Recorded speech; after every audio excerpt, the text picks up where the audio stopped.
everybody. Welcome to episode 20 of the 13 O'Clock podcast, our first episode of 2017. I hope everybody had a good new year.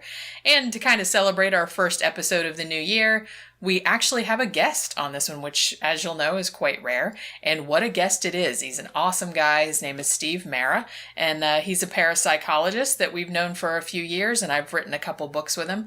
And we interviewed him for about an hour about parapsychology, about some various investigations he's been on and how he got started in the field and stuff like that. And it's really interesting. So I hope you guys enjoy listening to it as much as we enjoyed doing it. And here it is.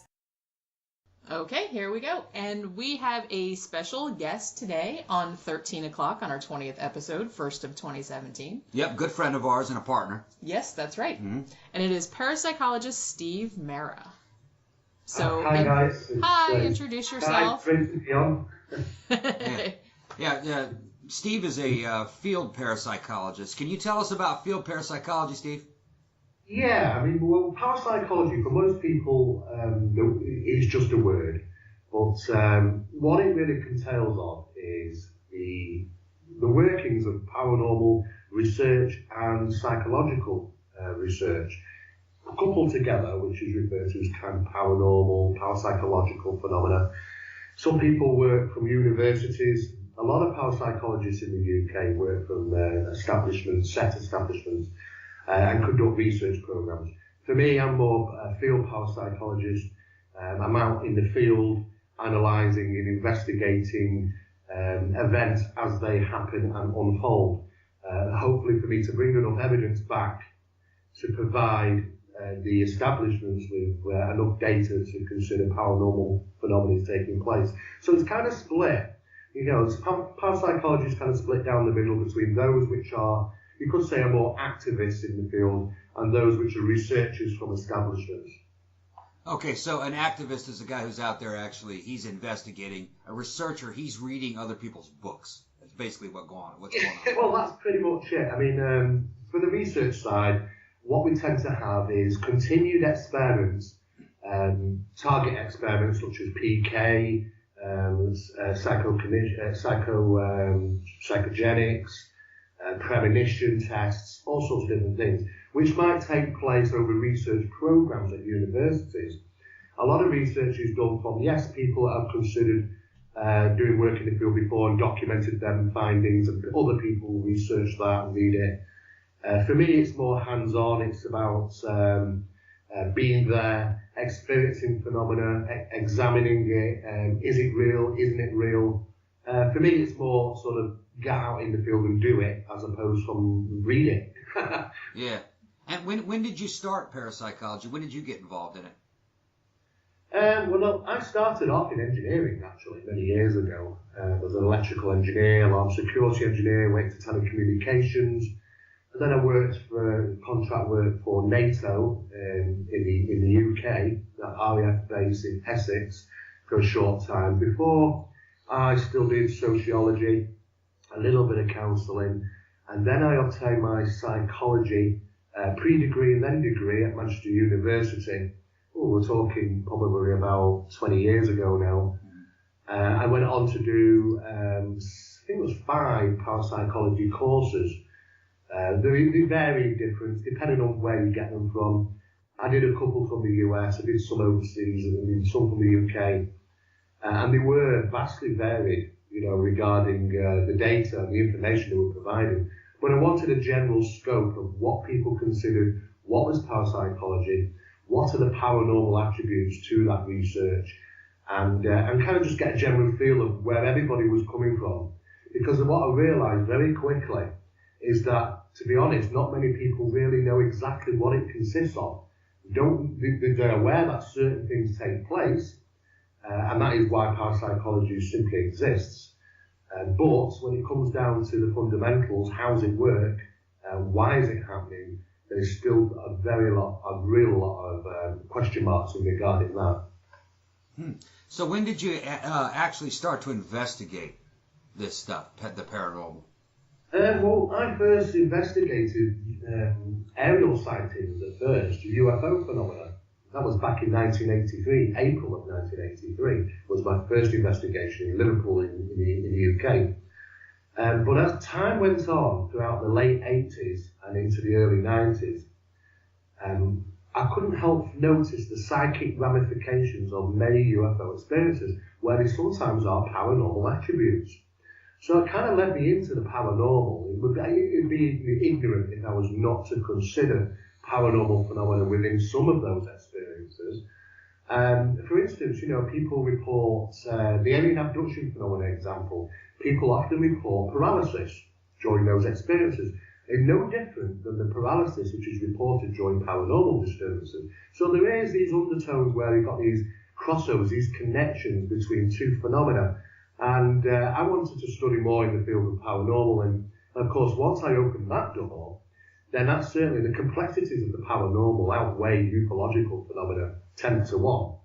And of course, I headed into the paranormal research and started investigating. The first paranormal cases was around about the late 1980s, when I started getting a number of interesting cases which I looked into. And then I kind of stumbled into confidential corporate investigations of paranormal phenomena. Wow. Now, do you do this just like a freelance type situation, or do you have to like join the SPR? Tell us actually how this works. Well, we have our own organisation, which is SEP, the Scientific Establishment of Parapsychology, which is fundamentally more dealing with the paranormal as opposed to another organisation which we run is MAPIT, which is Manchester's Anomalous Phenomena Investigation Team, or it's got a couple of different acronyms actually, just to confuse people. It just depends. I mean, we initially were Aerial Phenomena Investigation Team, then it became Anomalous Phenomena because we wanted to let people know we investigate all sorts. And now it's Manchester's Association of Paranormal Investigation and Training, because we deal with a lot of training as well. So we wanted to keep the MAPIT acronym, but just change the wording slightly to let people know what we actually deal with. So it's kind of cut down the middle. Depends on what cases come in, is should they go towards MAPIT or should they go towards SEP, being a paranormal-based investigation. But fundamentally, what happened was, I got a phone call many years ago from Manchester's Public Relations Office and asked me if I would assist them in regards to some disturbances which were taking place at a building. At that time, they wouldn't even tell me what the building was. It was more like I was being assessed or interviewed, in a sense of speaking, assessed for this investigation. And I was quite thinking, well, what's this going to consist of? It was all very, very strange. And it turned out that I was being vetted to conduct a thorough investigation on behalf of the Ministry of Defence, which is a UK governmental bodies, and a business called Cortilla Properties. And they were both housed in the same building, which was owned by the Ministry of Defence at the time, which was known as Sunlight House. And they asked me if I'd conduct a corporate and confidential investigation, which I did so. Conducted that investigation along with 36 other investigators. Now, because it was such confidential, the whole case, we had to pose as electrical engineers, and we were suited up with equipment and hard hats and all sorts of things. So you can well imagine us, our investigators are going around conducting surveys and tests of the building when the staff think that we're actually engineers of some sort, or when in fact doing paranormal investigation. We also talked with 6 members of staff which had experienced paranormal phenomena. Some of them were very traumatic. There was one lady, she was crying, she was very upset, she was scared to work in the building. The problematics of such a thing is that it became a management issue which they didn't know how to deal with. Because staff wouldn't work late hours and wouldn't work in certain parts of the building. Now, that's problematic for any business. And it went all the way up to management. And of course, they didn't really know how to deal with it. So they talked with public relations officers, and this is why we ended up getting involved. Now, when we talked to one of these members of staff, she'd had quite a profound paranormal experience in the female toilets of the building, where she was in there on her own and she heard somebody come in, and it was clearly a man, heavy booted, and she was actually sat on the toilet of all things when the man's boots popped under the cubicle door. Wow. Because it was slightly raised off the ground, and she could see these boots. But there was what she couldn't understand was that the boots were so far forward that the chest and stomach area of the person would have had to have been coming through the doorway. Wow. The actual door, but it wasn't. She looked up, expecting to see a person, but none. All she saw was the back of the door. But these boots clearly underneath the door, popping into the cubicle so much, with feet in them and moving it as well. Wow. She freaked out, absolutely freaked out. So it was some kind of ghost. This was some kind of a ghost case then. Well, it certainly was, yeah. I mean, we checked the security firm which we're dealing with the business, and they have a 24-hour surveillance, and it's what we refer to as a 24-hour handover. So what happens is a couple of night shift guys, the security guys, if they'd experienced anything, they'd make notes, and then they'd hand them over to the morning guys, and they'd continue throughout the day. And this cycle went on for quite some time. Now, we were provided with over 300 sheets of information pertaining to the paranormal disturbances that they were witnessing, including giving chase to who they thought was intruders, when in fact they weren't. They assumed they were intruders at the time, only to give chase and see them literally run through a wall or a locked door. And they immediately drew to the conclusion they were giving chase to apparitions. Wow. Those disturbances went on for quite some time, and with the members of staff who've reported things and the security officers, some of the CCTV footage had also picked things up, we conducted quite a lengthy investigation. We did manage to assist them, certainly because of the electromagnetic energies and the geomagnetic energies which were naturally emanating from underneath the building, because the building has these 4 giant concrete rods that drive into the ground for stability. But underneath the building is the old canal system, and the electrical system, which we could see, was all attributing to high EMF and geomagnetic energy. And of course, when they came in and moved things around, including equipment, electronic equipment, these hotspots or spikes areas were prominent, where people were reporting paranormal disturbances on a regular basis. Oh, weird. So whatever happened with that case? Was it ever resolved? Well, we carried on for about 6 months. We did manage to get them to reconstruct parts of the building to eliminate the high peaks and troughs of EMF and GMF. We also had the certain staff go through processes of counselling, how to deal with paranormal incidents. Some of them were relocated to other parts of the building. It was quite a lengthy investigation, but we did make it a manageable situation for staff, and that's what the main thing was. It was causing issues for the staff working at that location. We ended up finishing the investigation after about 7 months, and they were quite happy. They were very happy with the work that we carried out. Now, that was my very first corporate confidential investigation. Now, something unusual happened from that, because this case just came out of the blue with a phone call from Manchester Public Relations. After I'd done that investigation, somehow my contact details ended up on some type of network, information agency, I'm not too sure. But it turned out that I was seen to be the guy to turn to in regards to corporate confidential investigations for businesses, companies and things like that. And floods of cases were coming in from all over the country for me to look at in this confidential professional manner, where the people who hired me were literally my clients. And I was there to determine, is paranormal phenomena taking place? And if there isn't, is to manage the situation in a professional manner so that it's not detrimental to the business.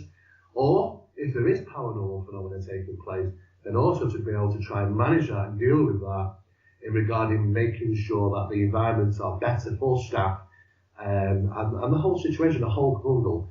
Now, the problematics of that is that cases came in from supermarket chains, football grounds, rugby grounds, hotels, shops, stores, businesses, companies, tenants associations, housing associations, city councils, and they ended up doing 17 years solid work for confidential businesses and that sort of thing. 17 years I did that. I still do get corporate investigations come in. I don't take so many of them now, obviously, because of time, but there were hundreds. There were hundreds of cases.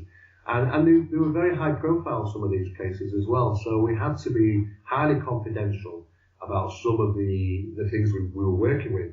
We worked with police authorities, CID units, London CID. Also, we worked with regarding a certain case that was reopened because of information that was allegedly obtained from a psychic in regarding a murder, which information was given which hadn't been documented in the public realm. So it wasn't known by the general public yet.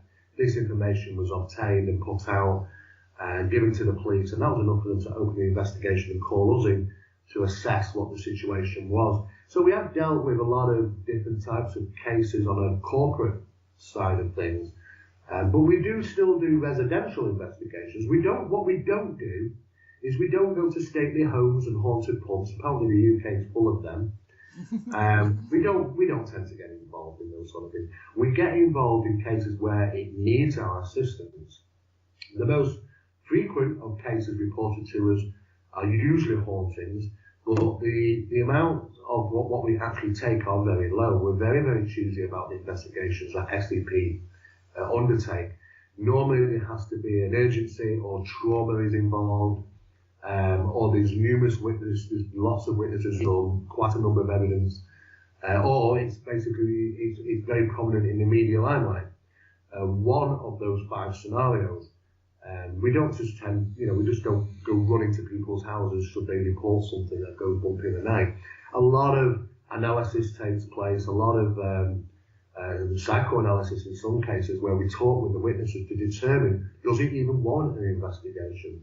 Because many people go out there, it's kind of cut down the middle. You've got a lot of guys out there in groups and organisations which kind of just want to go out, film something, photo something, capture something, and that's pretty much it. They'll go away, they'll publicise that, and they're happy. But for us, it's about the principal thing is dealing with the witnesses, making sure that they're okay, how to better their lives, and that's the main thing. Can we assist them? Because some of these people are having traumatic experiences, and they don't know who to turn to. So we've worked with those type of incidents, those people, and of course worked closely with churches and other religious establishments over the last 30 odd years. So it's safe to say, excuse me. So it's safe to say that you. Wow, did you hear that? Yeah. We're having echo. Weird. What was that? I don't know. That wasn't on there before. I'm totally leaving that on there. That's yeah, crazy. Leave that on there. That was weird. Okay, so it's safe to say that you've investigated hundreds of cases over the years, hundreds of them. Hundreds, yeah, probably up to around about 800 or 900 different cases. That's nearly 1,000. Yeah. Out of all those cases, what percentage of them actually had paranormal stuff going on in? Would you say? Well, that's dependent on what work has been carried out first. I mean, if certain cases have been reported to us, we follow the chain. We follow how the information got to us. In some cases, people have been having disturbances for over a year, and then and finally got to us, got to our table, our office, and we work out then obviously that simply over 12 months it gives the opportunity for people to rationalise things quite a lot. So it just really depends on how the case has come about, how long it's been going on for. Generally speaking, only about, I'd say about 8 to 9% of them, 10% at most are misidentifications, or they've wrongly thought something and they thought it to be paranormal when it isn't. Most of the time, the people that are contacting SCP have already done footwork, I've already pretty much done all the basics and pretty much worked out, concluded, yeah, there's nothing left, and this has to be something paranormal. And then they end up coming to us. So usually a lot of the footwork's already been done, even though that we have to still go over the old ground. So yeah, we don't tend to get, we do get the odd one, the odd cases where yes, there's a rational explanations. But most of the paranormal disturbances, because they've reached a certain level by the time they're contacting us, is that that's already been done, and it's already been pretty much established by others that paranormal phenomenon of some source is taking place one way or another. Okay, so by the time it gets to you, the hit rate's pretty high, that it's something's going on. That's Yeah. what you need. Yeah. Okay. Now, in case the audience doesn't know, Jenny has written 2 books about cases that you've been involved in. The Rochdale Poltergeist and the House of Fire and Whispers case, which is the Keith Linder Yeah, case. the Demons in Seattle case, Demons as they in call Seattle. it. Yeah. Now, Yeah, it's got a lot of different names. I mean, Yeah. I've seen the Washington State Poltergeist is another one. It's no It was quite funny. I'd just like to tell the guys that, that how the term Demons in Seattle came about, because I didn't fall in line with the name. That reference came from a television program. Yeah. Which referenced that episode, Demons in Seattle. Now, I quickly realised this absolutely was not demons, and it's very rarely ever something like that. Even though I have been involved in what you might refer to as more occult or supernatural type phenomena, I can literally count them on one hand over 30 odd years. So they are extremely rare, those cases. So to just play out and come out with that reference, Demons in Seattle, was very misleading.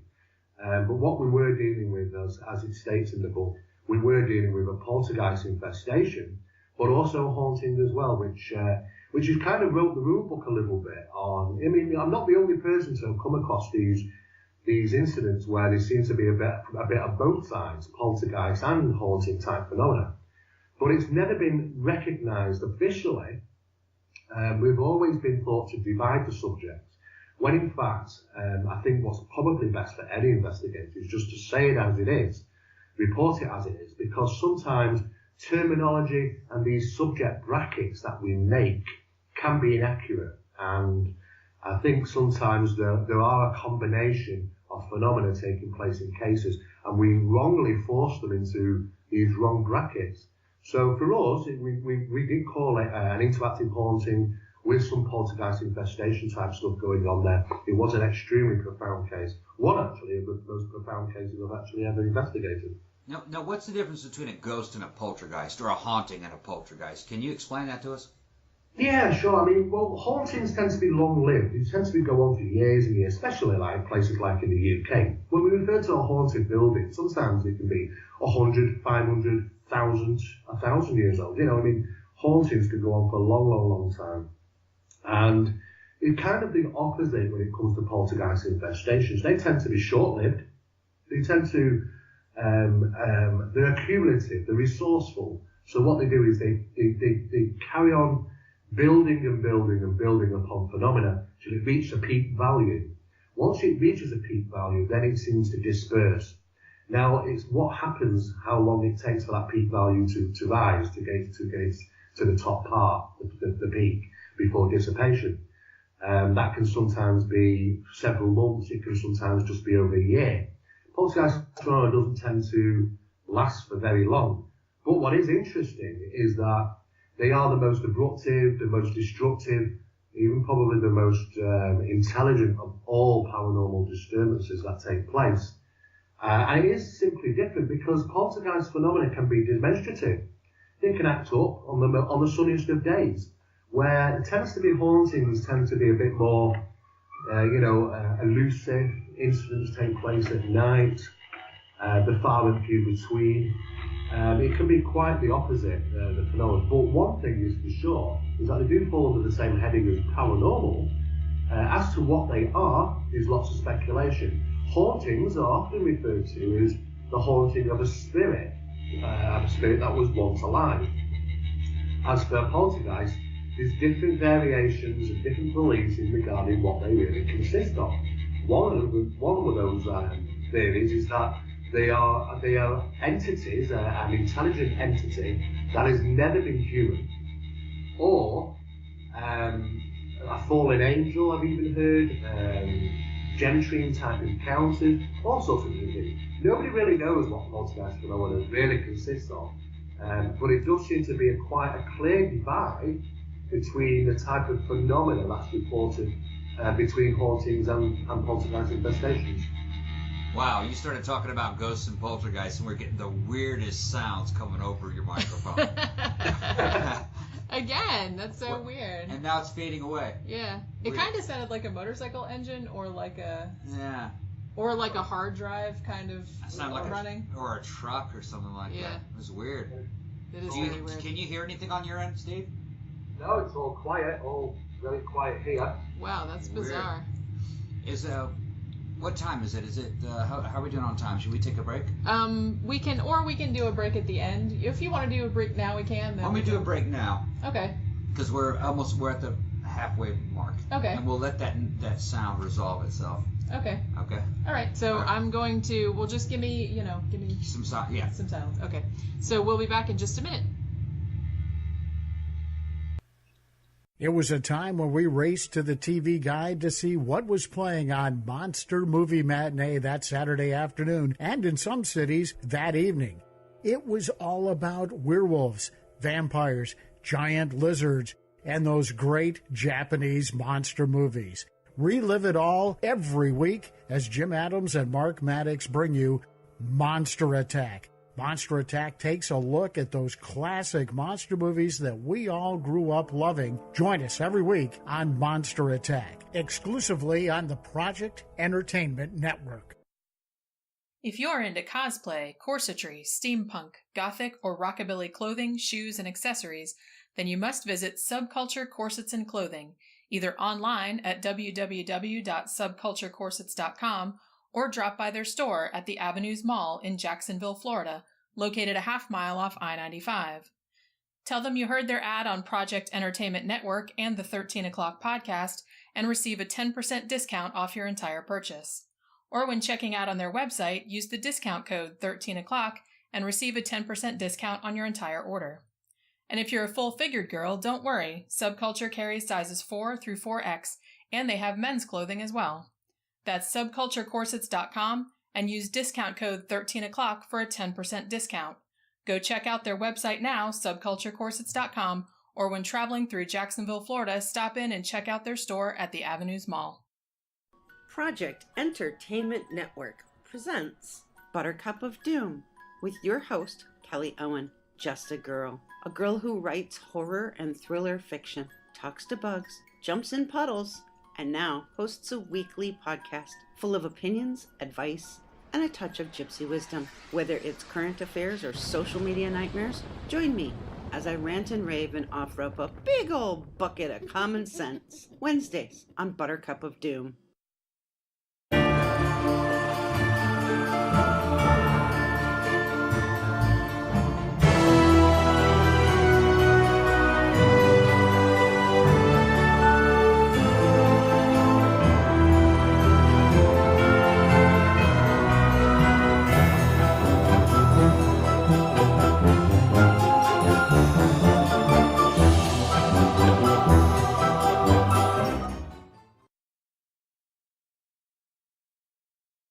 Hey everyone, there's a brand new podcast starting on December 1st, the Dead TV Podcast, where we take shows from the horror industry that have been canceled or ended and review them episode by episode, starting with Kindred the Embraced and Constantine. And you'll have to stick around to see what the third show that we're doing immediately after those. Joining me for this amazing new podcast is Mistress Zeneca. Hello everyone, thanks for having me.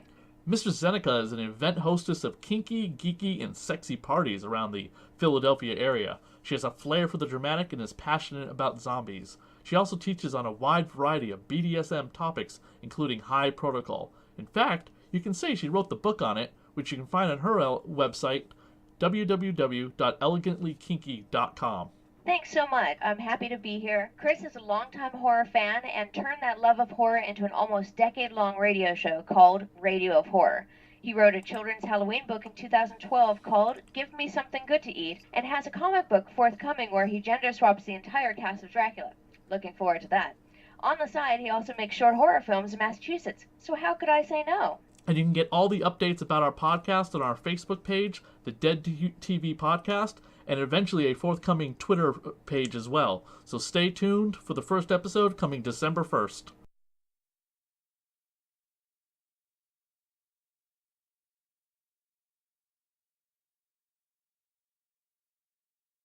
There are terrors, real and imaginary, and I write about them all. Paranormal nonfiction, horror fiction, the Rochdale Poltergeist, the Mammoth Mountain Poltergeist, the Associated Monsters, Red Menace, the Five Poisons, Bellwether. Go to www.jennyashford.com or search Amazon for the Jenny Ashford author page.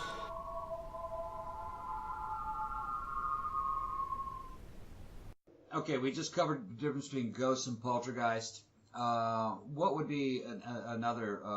Let's talk a little bit about Rochdale because I wrote a book with Steve Mera about the Rochdale Poltergeist case, which happened in 1996, and there was actually some pretty amazing stuff that you guys saw when you were on site. So talk a little bit about that. Well, when I first went on that investigation, I was very dubious. We had been called in by Rochdale City Council. They were our clients. They said that the family were reporting the most outrageous things, and they couldn't work out exactly the reasons why they were reporting it. There had been some damage to furniture in the house and all sorts of different things. And we were to go in there and assess, is there any truth to their claims? And the council said to me, I'll never forget the council saying to me that it's not unheard of in the UK for sure that sometimes, just sometimes, tenants will make up a story about the paranormal because they want to be rehoused into another location and use that as an excuse. Because they can always argue the point, well, things don't happen when you're there. Yeah. And also it can generate bad press. So sometimes it can force the council's hand to have them relocated. That was brought up in conversation with me from the Rochdale City Council. However, I quickly learned when I got to the house and talked with the family, is that they didn't want to move. They'd been there for 14 years. They were happy. In fact, they were quite saddened at the fact that they having to have to move. They didn't want to do that whatsoever. But they were faced with something that they needed resolving because they couldn't live under the conditions they were at. And the most notable thing was the water damage. I remember going into the house for the very first time and my nostrils were filled with that horrible damp smell that you get from water damage. And I quickly looked around and saw plastic sheeting on the floor and on furniture and all sorts, all over the place. And they claim that there had been water damage because water formings, water that would suddenly appear on doors and walls and ceilings, and even on occasion, even rain inside the house. Now, the council have been in several times and done a thorough investigation, and they couldn't find out where the water was coming from. I mean, up in the loft, you'd expect, okay, there's some leaky pipes, or there's a header tank full of water up there, and I went up in the loft, there is no header tank in the loft. That was the first thing I realised. Secondly, there's no pipes up there neither. They all come in from underground.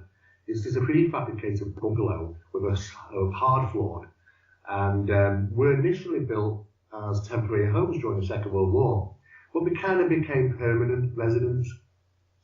And the Gardner family lived there, say, 14 years and didn't want to move. We were very happy there until these incidents started happening about 10 months prior.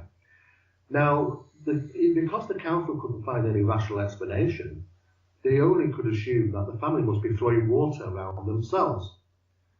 So it was for me to determine if that was actually taking place or not. But I quickly realised after talking and interviewing the family that there was a lot more than just water forming that was being reported. There were audible disturbances, there were things being moved around, there were damaged items, things that suddenly disappear and never be found again. Very much poltergeist infestation. And for me, I had to look into the criteria. Does it fit the bill? For those people that have investigated or know a considerable amount about poltergeist infestations, they tend to target certain families. Sometimes there's children involved, adolescent, more female than male in some cases. Usually there's some type of upheaval in the family, be it that there's family issues or financial problems or even that there's been just general upset. That seemed to be very prominent in this case and did fit the criteria for poltergeist infestations immediately. So I was aware of that straight away. It was also interesting that we got confirmation from a priest that had attended the house and witnessed phenomena himself. In fact, it was a very large painting that flew off the wall and hit him on the leg. And I was taken back, really, because this is a Catholic priest. And they're usually a little bit more, well, they don't tend to blurt things out like such phenomena. They're a little bit more reserved when it comes to the subjects. However, within 2 or 3 minutes of meeting the priest and informing me I was investigating the Gardner House incidents on behalf of Rochdale City Council, he immediately said, it's a poltergeist. And that took me back because I didn't expect him to be so forward about it. But he was adamant. Well, he had contacted the diocese in regarding assisting the family, but was informed, and rightly do so, I understand, that it would have been pointless for him to conduct a blessing or an exorcism, if some people refer to it as an exorcism, we refer to it as a blessing, in the property to try and disperse the phenomenon, because it was a poltergeist infestation, and rarely are they positive to that type of things taking place, like blessings and things. Poltergeist phenomena tends to be more like haunted people as opposed to a haunted building. So he was informed that it probably would not be advantageous to conduct a blessing because it being considered to be a poltergeist infestation and not a haunting. So we kind of took it from there, but there was a multitude of incredible phenomena, the likes of I've never seen ever, never seen it since, never seen it afterwards or prior, to seeing water forming suddenly appear on the ceiling, intelligently move around light fittings on the ceiling, creeping across the ceiling as if it had some intelligence, and at the same time not dripping to the floor. But then there was a variety of different types of water phenomena. Suddenly beads of water appeared on a door, completely covered, which just came out of thin air. And on another occasion, Mr. Gardner was sat in his kitchen with an umbrella on, and it was heavily raining in the kitchen. And it was fascinating to note that I did see at least 3 or 4 droplets go upwards and meet a large pool of water that was manifested in the kitchen on the ceiling. And then quickly as it appeared, it would disappear, leaving an immense amount of water damage around the property. And that continued for quite some time, amongst other poltergeist type disturbances. We ended up having to relocate the family in the end. We did confirm with a sit-down meeting with Rochdale City Council that yes, they were in fact having a poltergeist disturbances taking place there. The family were relocated eventually, and the house was left fallow for quite some time. I mean fallow as in left empty, void of complete electricity in there, to hopefully disperse, dampen the phenomena to the point where it burns out or it dissipates. A new family moved in there when a special survey was to take place, asking them a number of questions which would lead us to believe if there's having any continued phenomena in that location. They were, which was good. So both families went on to live happy and normal lives, which is good for us, because the foremost thing is taking care of those who experiences and those that are witnesses. Now, one of the things that I really like about this case is that it reminds me a lot of the Donnie Decker case, also known as the Rain Man case. And that was also another poltergeist case that involved water, and there are a lot of good witnesses to it, prison staff, the police saw it, and in that one, well, let me ask you this, Steve. Do you believe poltergeist, or at least this family of poltergeist phenomena, do you believe it to be RSPK, or do you believe it to be spirits of the dead, or a combination of them both? Right, okay, so what we've got, through test procedures, we know RSPK is evident. It can happen. But just because it can happen doesn't necessarily mean it always is. Now, what was interesting about the Rochdale Council case, this poltergeist infestation, is, by rule of thumb, straight away, the phenomena always follows the individuals. Remove the individuals, you remove the phenomena. So that we did that. We got rid of the whole family for 2 days, and we investigated that building, and it continued to have infestation, which makes it very interesting, because then we're dealing with, yes, a poltergeist infestation, but not necessarily directly associable to those in the environment. So we did come up with some, okay, yes, there is, and possibly is, the derivative, the beginning, the start, the focal, the catalyst, that might start this process going. But then I think once it starts building up, it follows its own momentum, so that you can remove the family from that location and still have continued phenomena. That's dependent on how much momentum there is, and there had been a lot during this particular investigation. So immediately we realised straight away it can't be anybody hoaxing anything, because there's nobody there to do it. You know, so that was fantastic for us, because we were witnessing phenomena firsthand in a location where the only human agencies in there was the investigators themselves. Well, it's a very good case, and the book is very popular. Now, that was an older case that we all did together. But recently, we've all been involved in the production of a book about a more controversial case known as the Demons of Seattle case. Yeah. Now, this started off with one of the ghost hunter programs found this case before you got involved in it. What do you think of these ghost hunting programs that you see on TV? Well, most of the time, if I'm looking for a comedy show, I tend to have a watch of those. Yeah. Listen, it has its good points, it has its bad points. The good point is that it's generated a lot of interest in the subject of the paranormal, for sure. The downside is that it's usually it's not true. It's usually for entertainment purposes only. It's very far away from what I would refer to as proper paranormal investigation. I'm sure there's a lot of guys out there that run organisations and groups themselves, and they will tell you exactly the same thing. Is that, you know, always watch these programs with a raised eyebrow, because at the end of the day, you know, you cannot, by rule of thumb, walk into a place and all hell break loose within the first hour. Making a TV show, and I've done a lot of TV shows. I've done over 100 television different programs, and I know from doing it all for 30 odd years that when we go into a location and we want to film, then we might not get anything. Well, sometimes we have to film on a location for a week in the hope of possibly getting something, but then there's still no guarantees. So I'm always dubious about cases, you know, these guys going into places and all hell breaking loose straight away. Doesn't always tend to work like that, to be honest with you.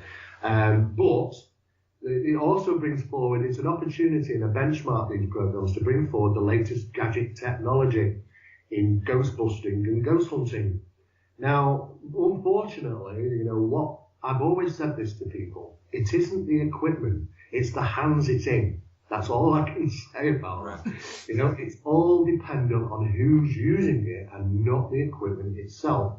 Because there's one thing, fundamentally, I believe that what we all overlook, and that is, at the end of the day, it's down to the guys, the spirits, if you want to call them, I don't like to name them, I don't like to reference them, but, you know, whatever they are, intelligent responses, intelligent interactive phenomena, if they are spirits, then we have to rely upon them to choose to interact, to choose to do so. Let us not believe for 1 second that they are going to line up in their droves to talk to ghostbusting teams. I don't think that's the case. And in fact, most of the time, I think they're probably elusive. I think a lot of things we can drive with. We can pull it off. We can suppress phenomena. we've got all these different types of equipment now. The downside is that the cross-contamination is huge between equipment. I mean, I've talked to people 20 years in the field who didn't know that with the rampant going off, we're getting responses. They've been going on about this for a long, long time. Truth of the matter is, it's reacting to the walkie-talkies that are in conversation in the next room. And that have been going on for months and months, if not years, and they didn't even know. It is really important to check cross-contamination between equipment and utilising equipment for the right thing. I mean, we watch a lot of TV shows where people are walking around, waving EMF meters left and right in the air. An EMF meter is best used when static. You fix it on a particular location where you've got normal background radiation, which should be between 0.1 to 0.2 milligauss, and then leave it. And if then you start getting a spike in an activity in a location where you didn't have anything, that means that something must have come towards the device, and that is when it's worthy of investigation. We live in a technological world, guys. There's EMF and geomagnetic everywhere, from mobile phones to radios to shortwave, all sorts, everywhere. It's impossible not to walk in certain locations through fields that we're unaware of and capture things on equipment that we might think of paranormal, when in fact they have a much more mundane explanation. Right. Okay, so the Demons in Seattle case, Keith Linder. Tell us the story of how you got involved in that case. Well, I first heard from it from Como 4 News coming out from the States. I have a lot of contacts in the States, and it was pushed over to me, and somebody said to me one day, an email off a friend said, "Steve, have you seen this?" And I had a look, and I thought, this looks a bit dodgy. It looks a bit too good to believe. Maybe there's a bit of sensationalism here, and not sort of my thing to get involved in. And I pretty much left it at that. And then I got an email, just very coincidentally, I got an email from the actual guy, Keith Linder, regarding the disturbances at his home in Seattle. Unbeknown to him, I was already aware of it through Como 4 News. And that Ghost Adventures, regular known paranormal TV show, got in there and done an episode entitled in season 10 called Demons in Seattle. And pretty much come away with not a lot. I thought it was hokey. They said that they had no evidence, and now that doesn't happen very often on those type of shows. So I thought, that's interesting. Why would a TV show like that, with every single episode generating alleged phenomena, suddenly have nothing in one episode and all the way to season 10? So that intrigued me. But then, there is a counter-argument to that. There is a counter-argument. That could be simply because viewers, whilst you're getting into season 10, interest in the TV show was drearing off. People were thinking that they were less credible. And I understandably, I can pretty much go with that with some of the stuff I've seen on those type of TV shows. And maybe wanted to inject some fuller belief that they are completely legitimate about all their actions during making such TV shows, by coming up and saying that we didn't find any evidence. So it does have the opposite effect as well. So really, we couldn't work out what the hell was going on. It wasn't a case for me. I talked with Keith Linder. I expressed my concerns that, everything looks pretty much staged. It doesn't look credible. It's got so much media interest, this case. We'd be normally, SCP be shying away from it. But it was because of his constant asking for assistance, because he said he's tried everything now. He said that he tried to contacted the TV show, the show did the television episode, he was hoping to gain assistance. In fact, it made things worse for him and his partner. And he wanted some resolution to this phenomenon. What was happening? Why was it happening? And wanted people to come in and literally do a thorough investigation and say it as it is. So a series of long conversations took place with Mr. Keith Linder, and over a period of months we were psychoanalyzing him with question sheets and marking sheets which are given point priority systems to award points for sincerity and probable authenticity. And we were looking for those sort of things. We were looking for everything that might lead us to believe something hokey is going on. After doing that for months, we could only conclude that one of two things. that Mr. Keith Linden was in fact delusional and actually did believe the phenomena was phenomena, or someone was living or with Keith on a regular basis, which was conducting trickery and making Keith believe that there were paranormal things taking place. One thing's for sure, he was absolutely adamant. We were quite sure that he was being truthful and sincere, which spiked our interest. So under certain conditions, and we did tell Keith that should we be involved in this investigation, we will say it as it is, Keith. Are you really sure you want our involvement? Because we can fly thousands of miles onto the other side of the planet to come and investigate your home, and then we find hokey things going on. We will publicise it. We will push it out every single place we possibly can, to the point where you won't be able to discuss this without anybody thinking that you were privy to obviously faking things. So he was completely aware of our actions. He said, "That's exactly what. That's great. I completely agree with that. That's good." And under those circumstances, then we decided to take on board the preliminary investigation, which consisted of just 6 days. And because of the amount of phenomena was taking place, we had to return for a further 8 days investigatory evaluation. And it was remarkable, absolutely remarkable. I've never done an investigation like that before. I mean, I've been involved in some quite prolific cases, and that one was certainly something significantly different, because from stepping foot into that house to leaving, one thing I just could not fathom is that how can a ghost hunting TV show go in there for 6 hours and not witness anything?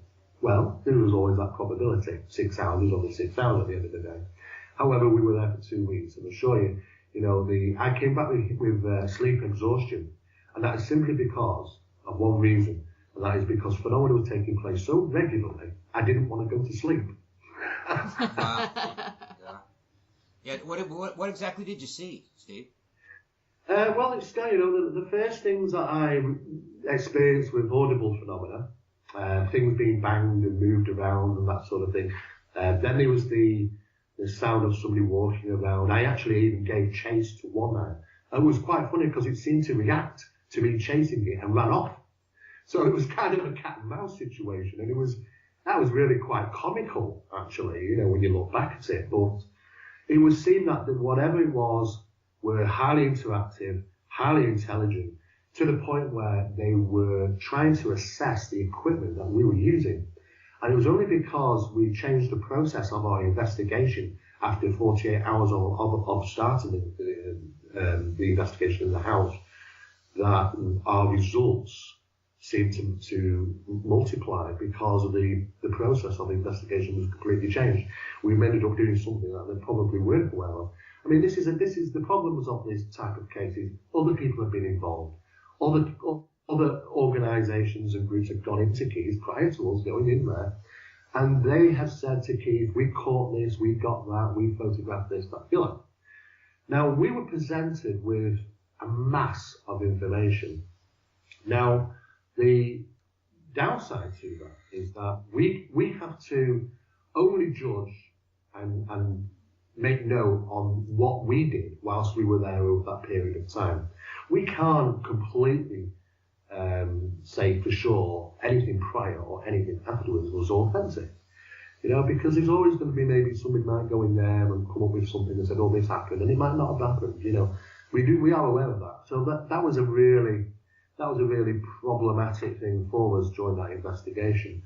But there was a lot of different things reported. There was a lot of different things, experiences. Direct voice phenomena came straight out of the air on 3 different occasions whilst in the building, one of which actually stopped our conversation dead. It actually interrupted our conversation, which was just incredible. We also had audible phenomena being recorded on a scale that's just unprecedented, as far as I'm aware. I mean, we came out on visit 1 for the first 6 days. We came back with 236 gigabytes of information and 427 captured audio phenomena. Out of those 427, there was about 20 odd which were Class A actual voice phenomena, 3 direct voice phenomena, and most of them consisting of EVP Class B. I think we only had about 5 Class Cs. which we would have just completely thrown out anyway. But it was phenomenal. Initially, we were led to believe that it might have been something to do with Native Americans, and that they may have been burial grounds where houses have been built over. Yes, that does happen occasionally, and in that location. And because of that, some people believe that paranormal phenomena can manifest. But we didn't find enough evidence to support that. I'm not saying it doesn't exist, but we're saying we didn't find it. What we did find, though, incredibly, was lots and lots of Irish accents, which we were trying to scratch in our heads, thinking, why the hell have we got all these Irish accents recorded? Even in conversation, even between themselves, on our equipment, in a place in Seattle.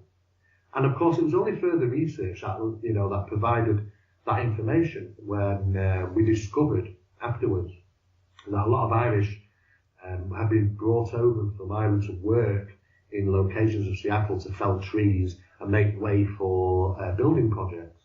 And of course, lots of them were killed by Indians because there was Native American ground there at that time. And of course, lots of skirmishes and battles and wars took place, and lots of Irish people did die, just as a lot of Indians did. So it is in a location where there is a possibility why we may have got those Irish accents, but we didn't know that at the time. We didn't know until we ended up coming back and waiting on information that we filed for regarding research. And then once we went through the research, and kind of a light bulb went on, and kind of said, well, that might be a good reason why we're getting Irish accents. Here's one of the really cool things. When you guys were writing the book together, Jenny she had access to all the video from this case, and the ebook is interactive. Tell them about that, Jenny. Yeah. Well, yeah, the ebook. If you get the ebook of House of Fire and Whispers, what I did was I just kind of, in the text where there's a link to, a particular photograph that I'm talking about or whatever, you can just click right on it on your e-reader and it'll go right to it. And there are also some of the better EVPs that turned up on that case, which are really kind of creepy. It's not a case of sometimes you see on the ghost shows where it's like, did you hear it say that? No, you can tell exactly what it says. Yeah. You can tell exactly what it says, and it's pretty freaky. So it's not like the Amityville Horror where you're writing on a book. You're writing a book about a case that there's no evidence for and just pulling it out of the air. No, we actually have the EVPs and the video data. Yeah. So this one's a little bit different. It's a great book. And what's really good about that, Tom, is that it's an evolving case. It hasn't sat still. It's even evolving now, with a prominent hour-and-a-half documentary being constructed about it. The official report is also due out around about the end of February of this year. But when I say evolving, it is, because even the electronic voice phenomena, or the actual voice phenomena, we've sent these off to specialists, the best people we know. And the responses back from them are going, one quote, "What the hell was that?" Yeah. Things like that, because these guys are specialists. They're used to hearing EVPs and things like that of that nature.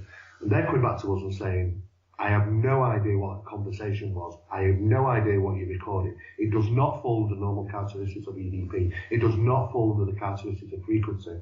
The sound generated from it are definitely voices, but don't fall under normal vocal pattern." We're finding thousands of all these other little bits which are just building, because analysis does take time. Research does take time. We're still waiting on further information coming back. We're digging to try and find out as much as we possibly can. From one of the objects that flew off the wall in upstairs landing when nobody was up there, came crashing to the floor. It was light. Now, no way that light should have come off that wall. It's hooked on. You have to lift the light off for it to come off away from the wall. Now, the recorders were running. Now, the recorder measurable, it measures certain decibels from that sound when it hit the floor. We went up there, we tried to replicate it. When we replicated, the sound is exactly the same, but nowhere near as loud. It would seem that the sound was amplified somewhat for the paranormal action. In other words, maybe to gain our attention. But there is a distinctive difference between the actual account happening under reconstruction and the actual paranormal incident, even though that we consider to be one of the same. The sound was certainly not. So we are finding all these wonderful little things. Probably the most significant of all data ever obtained on any paranormal investigation was what we obtained there was the phenomenon of transplacement, where it would seem that we have multiple different recording devices all simultaneously running at the same time in a silent environment and recording different things, a female voice, a male voice, and something else, all at the same time on different recording mediums. That means it's not harmonic. That means that they're being directly placed onto these pieces of equipment.